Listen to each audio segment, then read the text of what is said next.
Hi everybody, I'm Stéphanie Coppin. I'm working in IDELE, the French Livestock Institute. And I'm here today to share with you a tool that we are using and that has been used in the Smarter project that is called OSIRIS. And OSIRIS is a bioeconomic model which allows us to define economic breeding goals for small ruminants and bigger ruminants in general. So first of all, you just saw the model that Alexandros presents.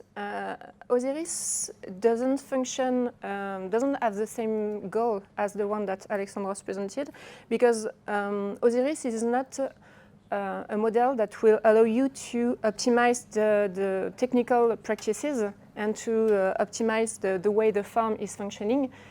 The idea of OSIRIS is to assess the functioning, the real functioning of the farm, to collect a lot of parameters, and with the help of this current situation and there's actual data to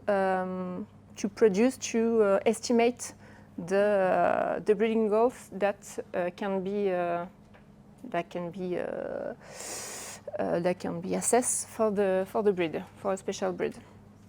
So maybe first, are all of you familiar with the breeding objectives, breeding goals? Is it okay for everybody? Do you have in mind the difference between the breeding goals and the selection indexes? Can you tell me if it's clear for you? What is the difference between the economic, the breeding goals in general, and the TMI, the global synthesis indexes?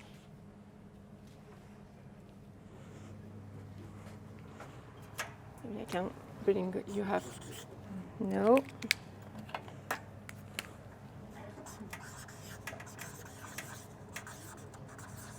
You have the breeding goal and you have the TMI or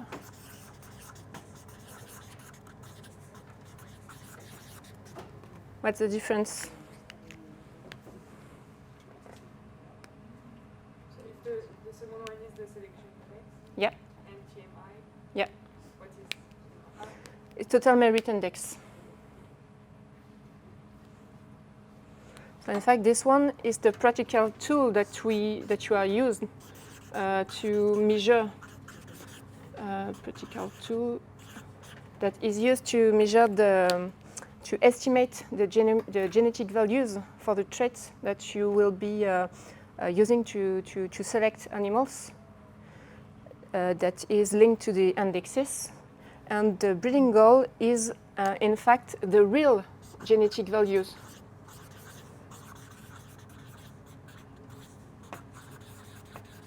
And this one is the estimated.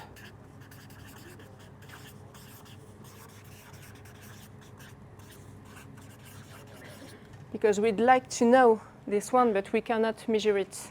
We cannot know the real genetic value, so we have to estimate it via the synthesis indexes. And the goal of this kind of tool is to estimate the breeding goals and to approach the real genetic values with the help of the breeding goal. So what I will discuss with you first is the need. Why do we need a bioeconomy model? What is the help of this kind of approach? And how does it function? So OSIRIS, this one will give you the methodology behind the tool and the global functioning of this model. Then I can give you some examples with the application to a system in milk sheep in the Lacon breed. And to finish, to give you some insights of the inclusion of new traits with the example of the labor that was the goal in the Smarter project. And that was the work that we have done to include the new traits linked to resilience and efficiency. So first part, what do we need? A bioeconomic model. So the big question that you can ask when you want to establish a breeding goal is how do you put some weights for the traits? Which trait is the main, is the principal trait that you will have interested? Which trait is the most important for the breeders or for the breed in general? So you can have basically two main approaches, one technical approach and one economical approach. The technical approach will be based on the technical parameters, the technical data that are known by the breeders, and you will estimate which trait is the most important for the breed, if you want to focus on maternal traits, if you want to focus on production, on health, but it will be an estimated what you think will be the most important trait to focus on to select the animals. Whereas the economic approach will be maybe more precise or more based on actual data. You can think that the quantity of milk is the most important trait to select, but it will, for example, be really real for the organic systems, but it will be less important for non-organic systems. So it can give you real clues and real data to focus on. So OSIRIS is focusing on this economical approach to have some real data to estimate the breeding goals and to maximize the benefit of the farmers, which is the principal thing to continue the breeding activity, and which is an important component of the farming practices.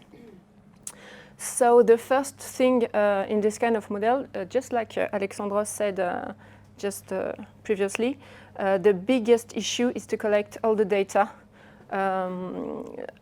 It will be for the product, the incomes, all the feeding, the lambing, the vet costs, the health issues, everything, and to put it in the model to estimate the breeding goals.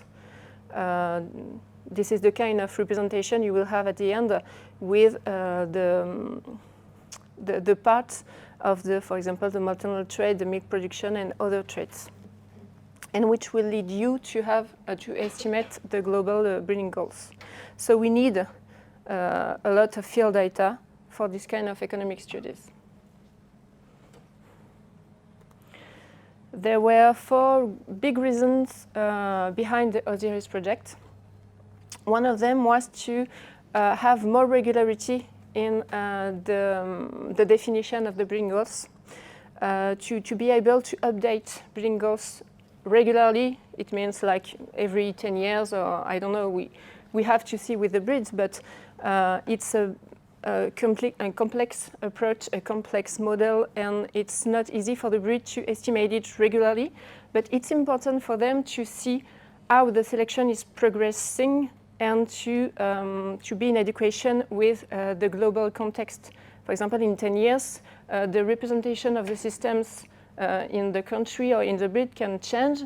One system can take a lot of importance in comparison to another one, and a lot of context parameters can also change. The price of milk, the price of concentrates, I don't know, a lot of things. So we have to be able to reevaluate the breeding goals, and this kind of tool, which is really complex to put in place in the first place, but once you have it, you can update it more easily and more regularly to see if your breeding goals is still in equation with the indexes you have and the data field you have. The second thing is to also have more reactivity, to be able to integrate new trait indexes that will be developed in the future years. More homogeneity, to have the same kind of approaches between all the ruminants, and to have the same common approach, and to be able to compare the different industries. And to be more representative, to put in account the specificities of each system, for example, organic system, but also every specific system that can be seen in a country, in a breed, or even you can imagine to focus on different systems in different countries for the same breed, for example.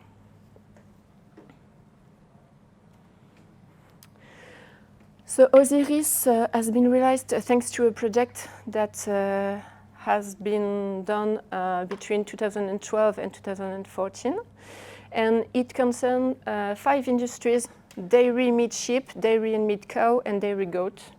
And the idea between these two is to have a common tool that will allow us to work on the 5 industries and to have some common structure and to have also specific modules that will be adapted to each industry. So once you develop new indexes, it can benefit to all the industries, and when you update the model, it will also benefit to all the other model and all the industries. So there is two big parts with the OSIRIS approach. The OSIRIS stricter census is this part, the one that focuses on economic weights of traits. So with the help of the bioeconomic model and with the help of the detailed costs and incomes that will be associated with the health performance, we will be able to assess the breeding goal. And the next step after this one is to use these informations to establish the total merit indexes or the synthesis indexes and to update them and to define them and use them for the breed. And both are linked and both are like depending.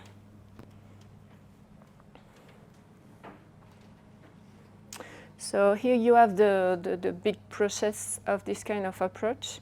So the first one with OSIRIS, it will be at these steps. So it will focus on the description, the really fine description of the system to compute the herd system, the herd simulation, and it will allow us to estimate the economic value of the traits. And in another steps, you will also take in account the genetic parameters and also discussed with the breed for their orientation to assess the total merit index at the end. So if I can give you some clues, some more precise information about the model and how does it function. So just like I said, it's both first steps. So I'm not a mathematician, so I will not give you a lot of mathematical formulas, but just to have some ideas of the mathematical function behind this kind of approach. It is based on the profit function.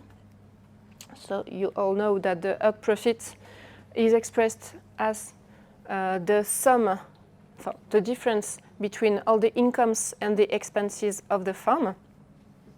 So you have the formula here. And in fact, to approach the economic weights, we use the derivative. So we derive the economic value for traits at the direct marginal profit. It is the derivative of the profit function with respect to the trait that we are interested in. And finally, the analytical derivatives are verified by testing the effect of small changes in traits on profit. So I don't know if it's clear for you, but just to summarize, the idea is to first modelize the functioning of the system, to modelize all of the costs, all of the incomes, to have the benefit, the global benefit for the farm. And then you will take just one trait. For example, you will focus, it's this part, you will focus on, for example, the ewe fertility, and you will make a small change in the ewe fertility. You will increase it by 1%, and you will see in the model, you run the model again, and you see the changes that that are I don't know, that impact the model, and you will see how the benefit will it increase or decrease, how does it evolve. And by comparing the new benefit with the first benefit, you can approach the economic weight. And we will done this for every trait that we are interested in the breeding objective. And when we do that, for example, when we focus on the youth fertility, all of the other traits are remaining the same. So we just move this one, and we see all the impacts that are linked to this change. So to run the model, we have to determine all the incomes and all the costs. So here you find the main incomes and the main costs. So it will join what Alexandros just presented before, but you will find the milk cost, eventually the cheese, if it's in this kind of system, the sales of lambs, the sales for the culling, of the culls, the subsidies, and in the costs you will find the feeding, the lambing, the insemination, the reproduction cost, some health costs like mastitis, other health costs, and fixed costs. And with the difference between the revenues and the costs, you will have the profit function.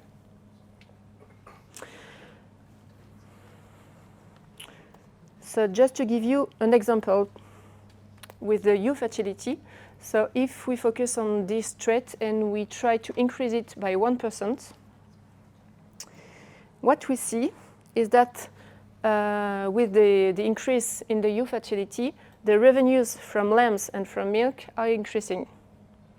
You also can see that the cost due to the difficult lambing is decreasing. And it's the same for the ewe lambs feeding cost and the reproduction cost, and the interval between lambings is also reduced. In comparison, you can see an increase in the lambs feeding cost, the ewe feeding cost, the mastitis cost, and a decrease in the revenues from cows. And all of this is a balance.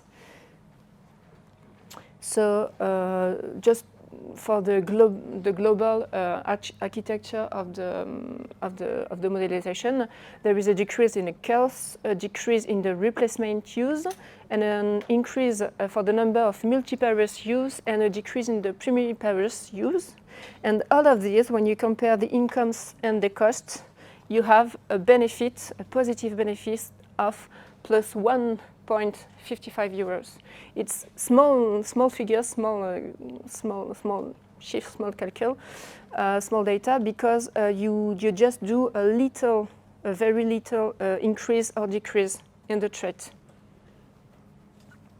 And this cost is, it should be 1.55 euro per percentage of ewe fertility increased, and we will traduce it in economic weight after all.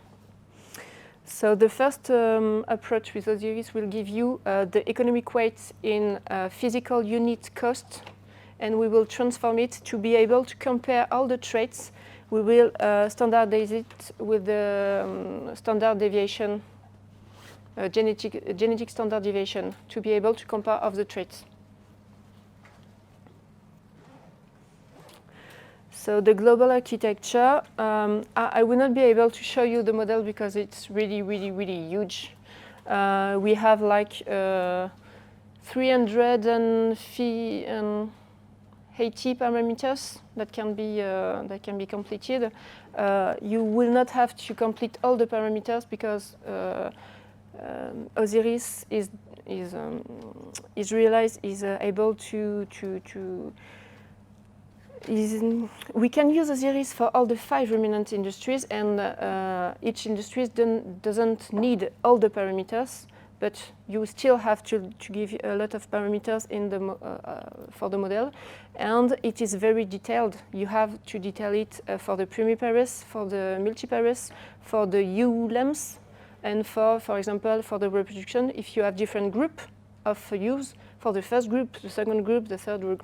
So it can be really difficult and really a big issue to have all those detailed parameters. So the global architecture, you have one principal program, one parameters program that will regroup all the field data and of the expert data that we can collect. And then you will have the other modules that will complete the principal program and focus on all the specific modelization for each industry. So for example, for the parameters, we will give the model info about the herd demography, the number of ewe mated, the percentage of first lambing. We will give it info on the reproduction, the grouped mating, the duration of the gestation, the ideal lactation, the milk income, the quantity, the milk price, the nursing duration, the feeding, food prices, food values, duration in shed or pasture. And this is just some examples, but we have a lot of detailed parameters to modelize the global functioning of the farm in 1 year. Then we have all the modules, the compute modules. You will have a module for the herd management, another one for the duration of lactation, drying up, another one for the shed, the time spent in shed and pastures, one for the culling sales and the lamb sales, one for the milk production and the milk and cheese sale, for the feeding cost, for the mastitis cost. Just to give you an overview of the kind of module that we can have. So you have common modules for the ruminant species and some specific module for each species and each particularity. And just to, I don't know if you know this kind of language, but it is developed in SAS EML. It's a matricial language. And all of this allows us to estimate the economic weights for each trait. So just to show you the kind of traits that are considered in OSIRIS, you will have some focus on the longevity. With the longevity is approximated with the replacement rate that is equal to the culling rate. You will have some focus on the fertility, the total fertility of the young or the adults. We'll also have some traits about the survival, the early survival between 0 and 48 hours, and the survival between 2 days and weaning. The prolificacy, which is an important trait for the revenue of the farmer. The birth condition, with the cost linked to this birth condition, the easy lambing, the more difficult lambing, and the really difficult lambing. You will have the protein yield and the fat yield. You will have traits linked to the consumption, the food consumption for the young and for the adults. You'll also have some traits linked to the udder. The udder morphology is still in construction, but it has been tested in dairy goats. You have the somatic cell score and somatic cell count, and the mastitis.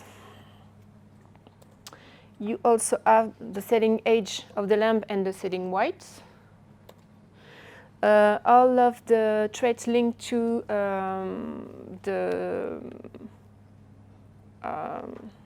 I don't have the word, the GMQ and the PAT, it's the weights, some reference weights that are measured in the life of the animal. So you have several indicators and the culling weight. You will have some things about the meat, the conformation for the adults, the fattening of the adult of the young, and the carcass yield for the adult or for the young. You will also have more traits linked to the efficiency and resilience, which will be, for example, the resistance to the paratuberculosis or to parasitism. And that's the traits that are actually modelized in OSIRIS, and we are working on other traits that can be included in the model, and especially like in smarter, efficient, and resilience traits, new traits that can give us more feedback, more data on the economical, social, or environmental value. So it's a big issue for the next years to combine all these approaches and to use them to define better building goals and to put some economic behind this kind of character of traits. So the biggest issue for this kind of model is to collect all the data. We have a lot of information sources, a lot of data sources. It can be with the help of some technical institute, like like IDELE, from researchers, from breeding association, from UMT, like organization that work on organization that mixed researchers and technical partners, and a lot of also data with the genetic system of data collection that can also give us a lot of precision that will be needed for OSIRIS. So to establish this kind of model, we need a lot of time, several months, and a lot of discussion to approximate all the parameters and to be really precise in our approach. So now you have a global overview of the functioning of this kind of system. I can give you some figures with the example of a dairy sheep system. It was a model that already existed before Smarter, but which has been implemented with the labor.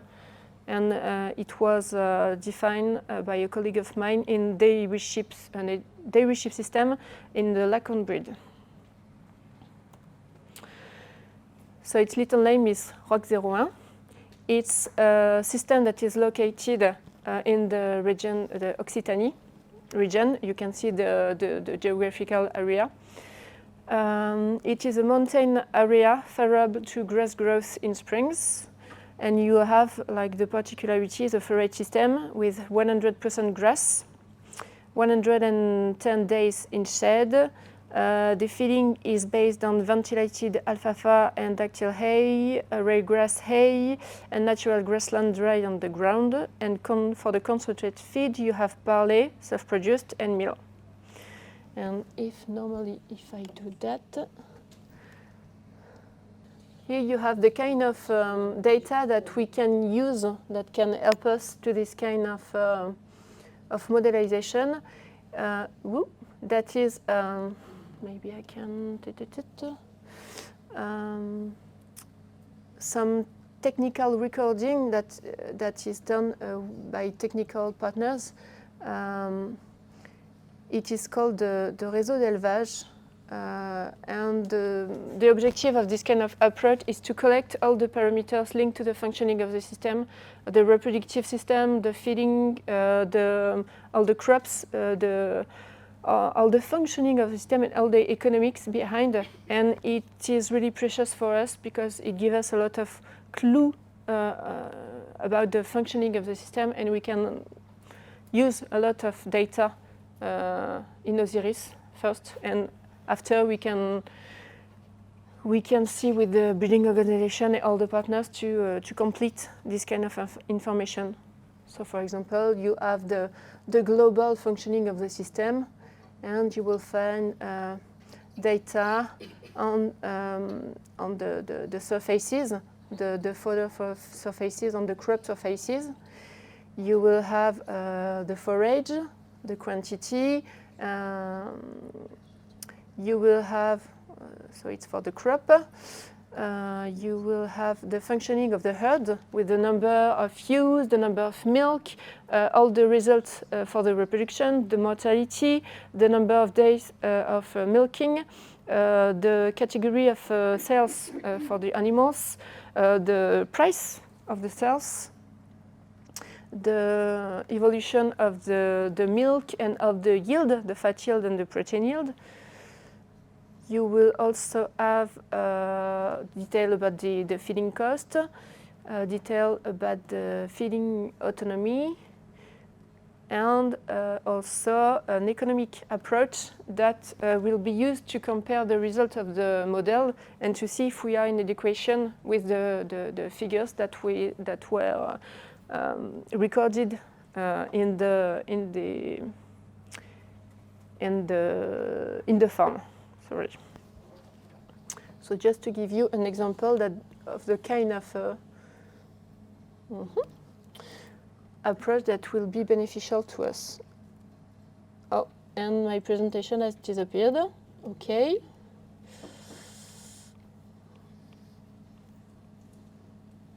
Where are you? You're here. Tac.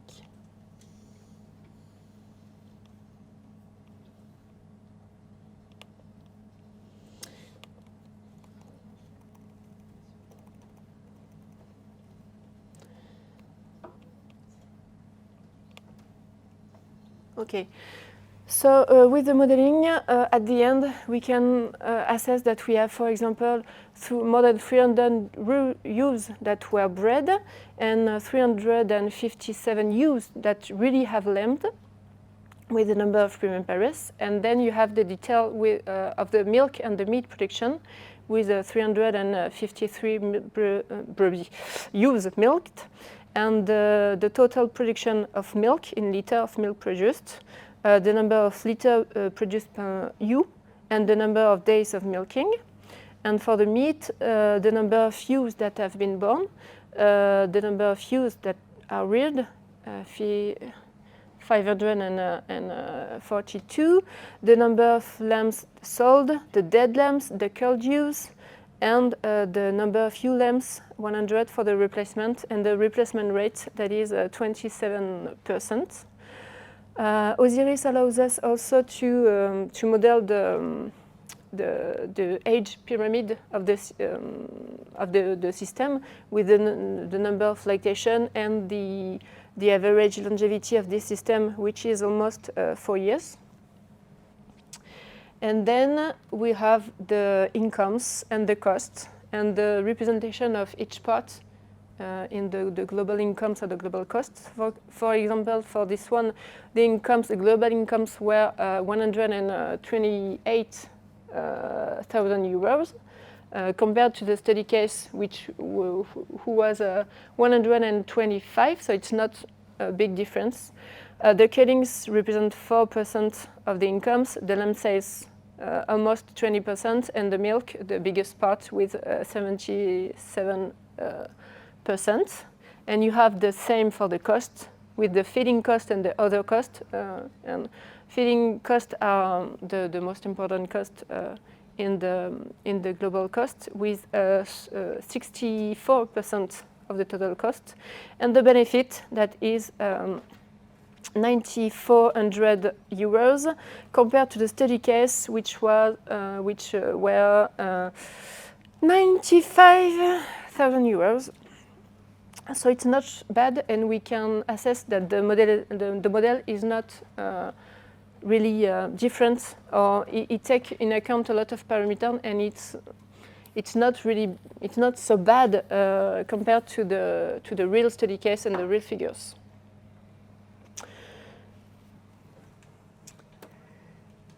Then OSIRIS allows us to focus on some traits that are interesting for us. For example, the longevity. So it's the same approach as the ewe fertility just before. For example, with the longevity, when you increase the replacement rate of 1%, you can see that the cullings are increasing, and so are the culling incomes, and you see that the longevity decreased because you have more ewe lambs and less ewes. with the increase of the replacement rate, the lamb sales are decreasing and the feeding cost of lambs are increasing. And you also see that the increase of the number of young females has an impact on the milk incomes that decreased. And the consequences of all these evolutions are a decrease in the benefit of minus €2 per youth put for reproduction per year. And that's the kind of these figures that will allow us to calculate the economic weights.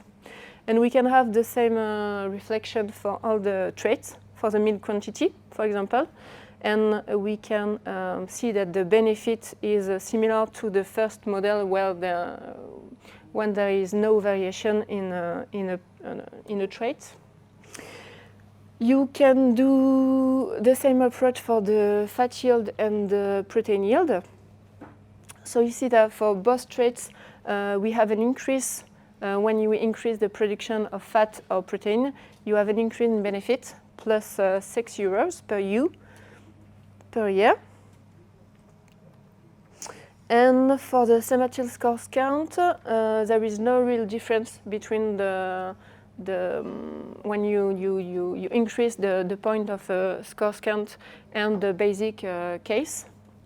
And for the mastitis, when you increase the mastitis, so you decrease the resistance to mastitis, and so it is costly, and it decreases the benefit by €3 per ewe per year. And so the final data are the gain in euros, and it is standardized by the genetic standard deviation to be able to compare all the results. And you can see that for this system, the main economic trait, the principal trait that we will focus for the farmers to gain more revenue is the mastitis and then the longevity. And it's not really important in an economic point of view to focus on the milk yield. So we have to keep in mind that it's only an economic reflection, and it doesn't take into account technical appreciation or technical parameters. It's only economic, and that's why the second step, the steps that will lead us to establish an indexes and synthetic indexes will be really important to discuss with the breed the orientation of the breed and to take it into account. I will not give you a lot of details for this step, but just to tell you that for the second part of the reflection, we will use the economic weights that have been found with OSIRIS. We will give the program a data set with all the real indexes that are measured on the animals. And with all this data, the program will try to find the ponderation that will maximize the revenue and that will maximize the selection responses for the animals and the selection to orientate the selection with the breeding objective that has been defined. So it's an iterative process that will try a lot of ponderations for the index until it defines the better one, the one that maximizes the profit, and that will be used for the new index. So here you have an example. For the Lacon, for the milking sheep, the index is called the IDELE. And here you have the actual IDELE, so the one that was used before the OSIRIS modelization. And if you try to compare it with the maximum economic response that you can have, the actual IDELE was like almost 75% of the maximum economic response. So it's not bad, but we can do better. When the program find the best ponderation to maximize the economic response, we have 100%, but we can see that whereas the selection on the milk, the fat yield, and the fat quantity and the protein quantity, it really progressed. The selection is really important. We also have a decrease in the selection for the udder and the mastitis. And if we use this kind of index in several years, we will degrade the udder, and that is not something that the breed are willing to put in action.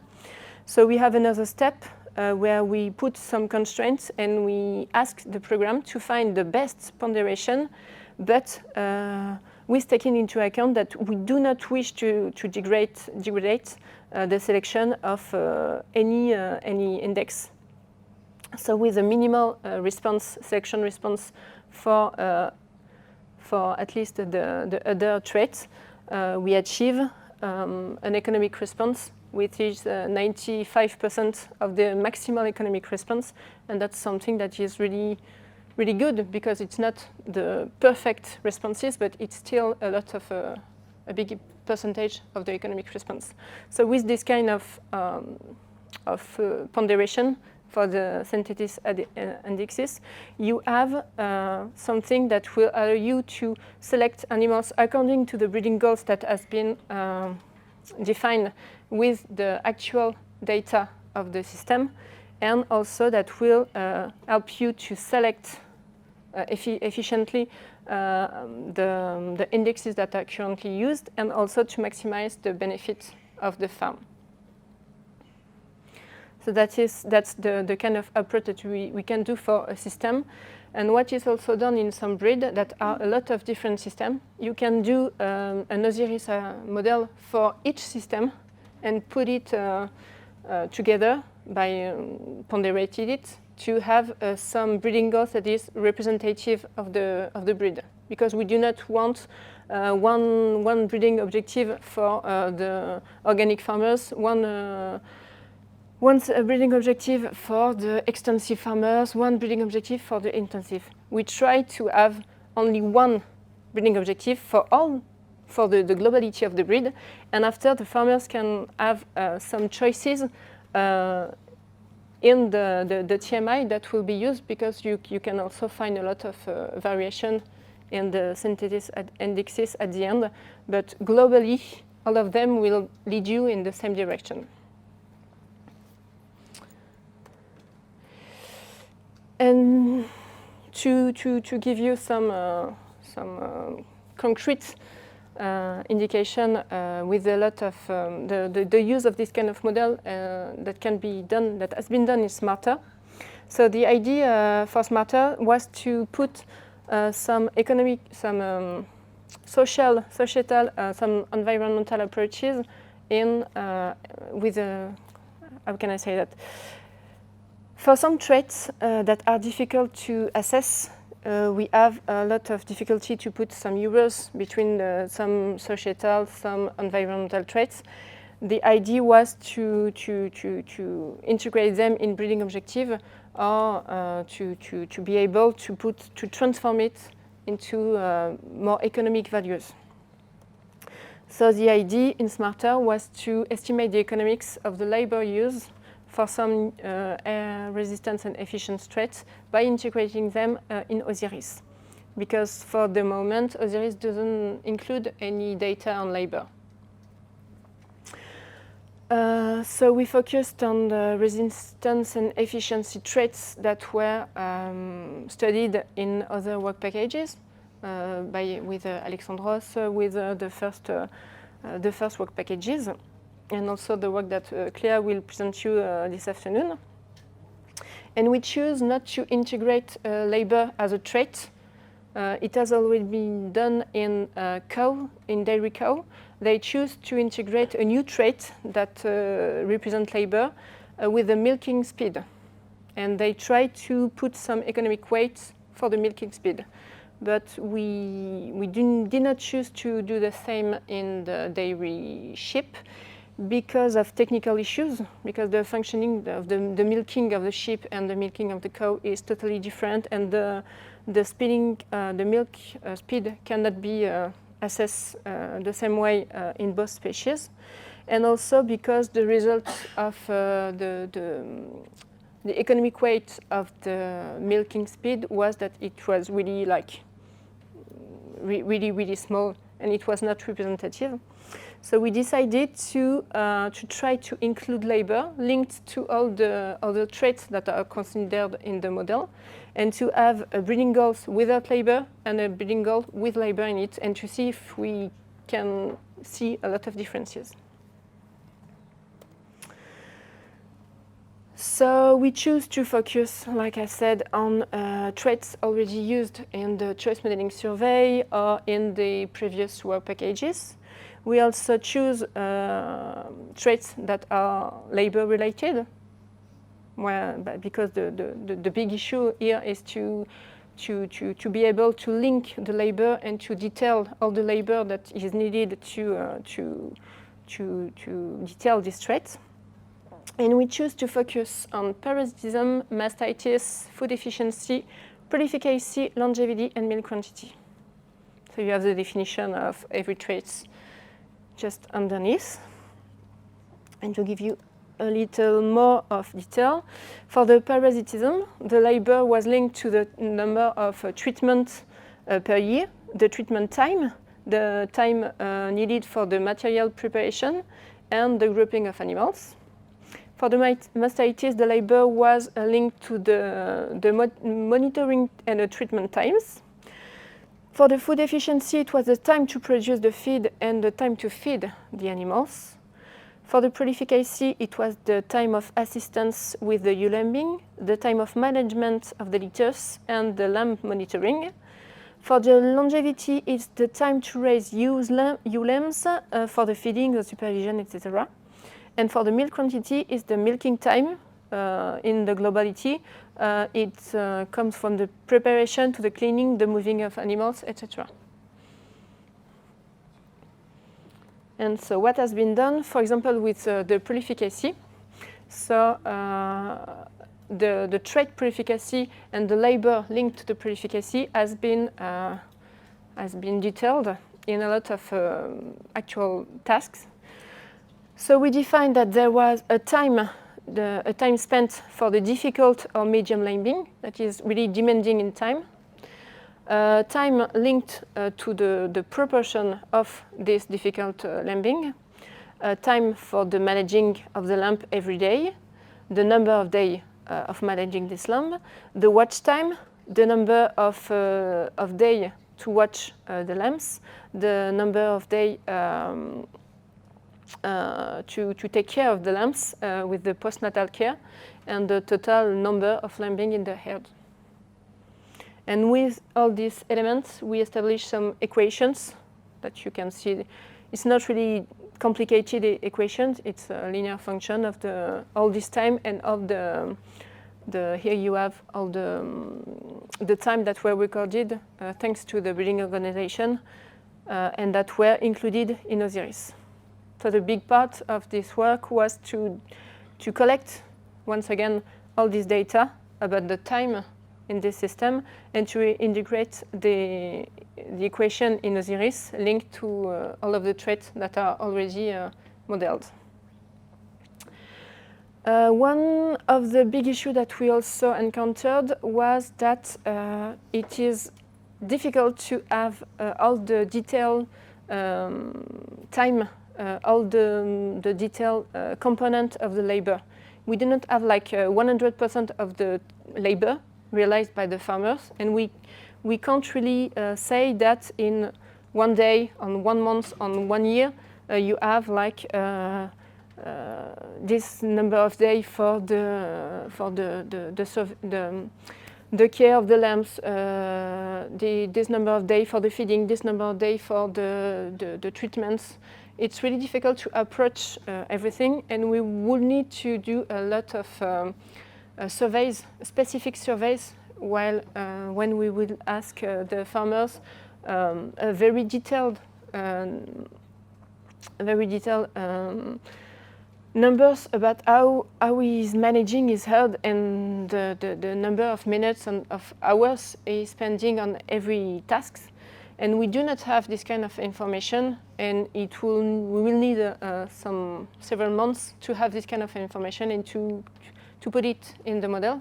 So we had to do with literature on to see with the breeding organization to have some data and some expertise.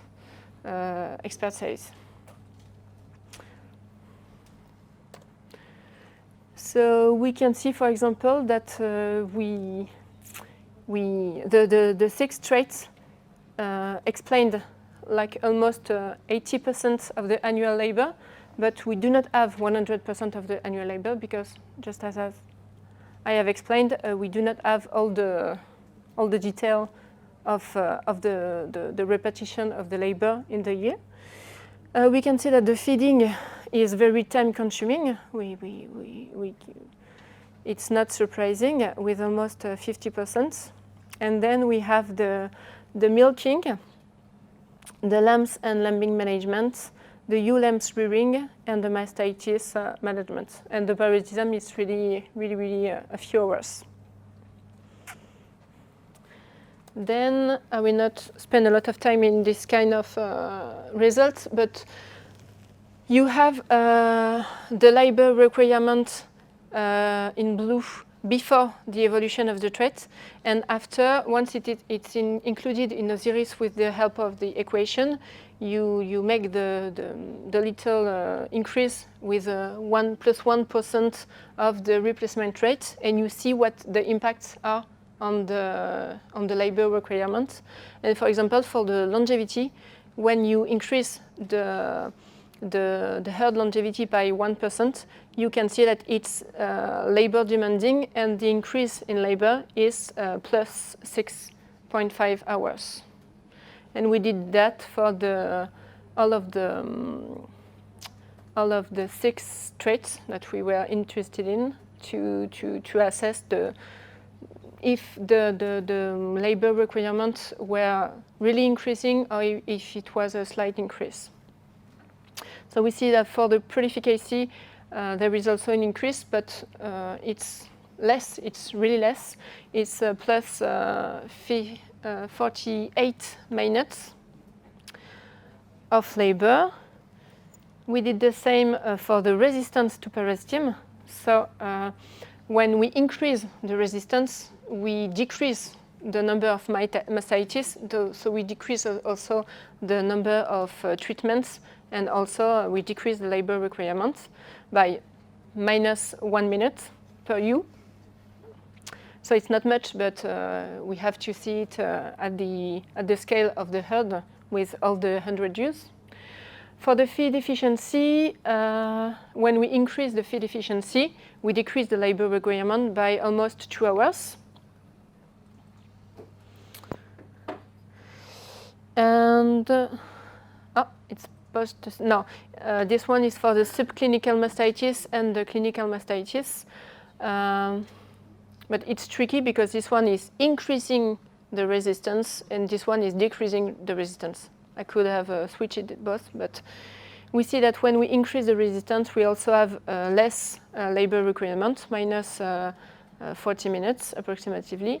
And when we decrease the resistance, so we increase the mastitis, we need a lot of, plus 2 minutes of labor requirement.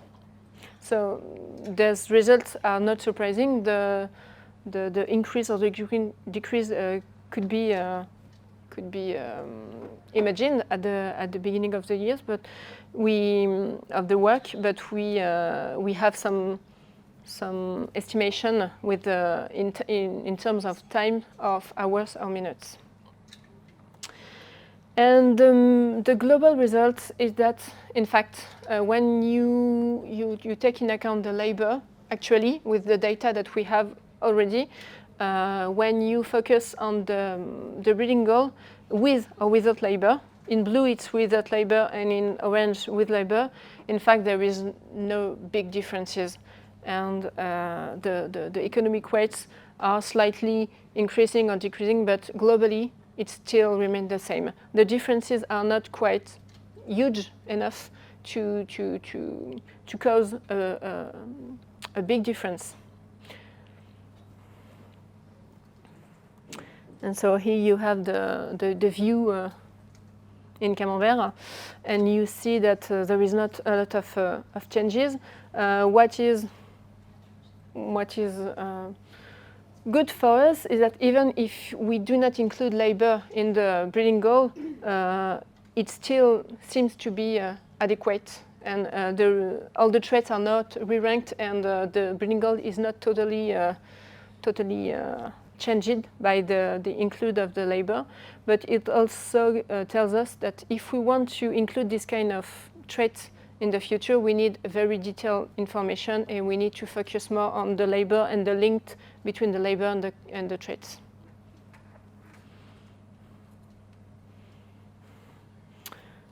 So that's it for me, and that was all I wanted to show you. If you have any question, feel free to ask.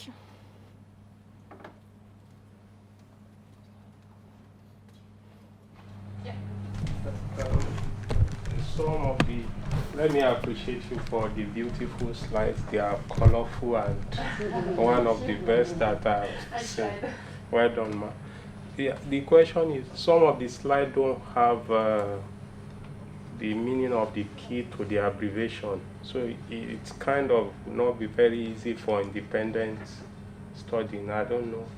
In the future, maybe you may try so that independently I can look at the slide without you explaining how we understand. Okay. Yeah. Thank you.